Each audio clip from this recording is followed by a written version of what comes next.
Hi there, everyone. Catherine here. So it is my turn to answer this week's question of the week, which essentially was, what would you do? Or, in other words, do you listen to your gut in situations where something might be amiss? So the example that brought about this question for me was we were leaving a park with Madeline in the car, and we were driving down the road, and we noticed this young girl I didn't quite notice because I was tending to Maddie, but Luke noticed this young girl walking down the road. She was probably about 12 or 13 maybe, and this old beat up car sort of slowly trailing behind her with this man driving it, and he was kind of driving close to the sidewalk, and it just wasn't good.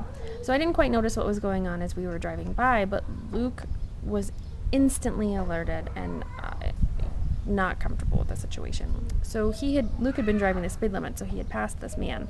So he stopped the car, turned around, and went back just to make sure that everything was okay, to keep an eye on things, to be there.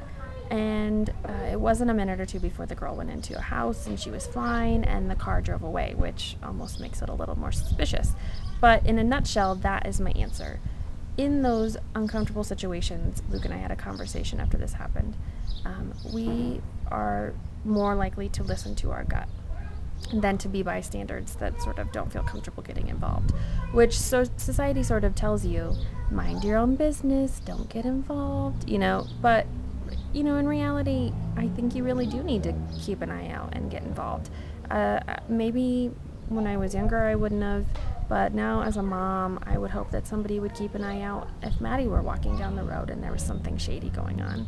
Or on those TV shows that they do, those special news reports where they have a fake, like an actress pretend like she's drunk in a bar and see what happens and how people react. I would hope that Luke and I would always react, and I would hope that we're teaching Maddie to react as well, because you never know what's going to happen, and you got to try to keep people safe, right?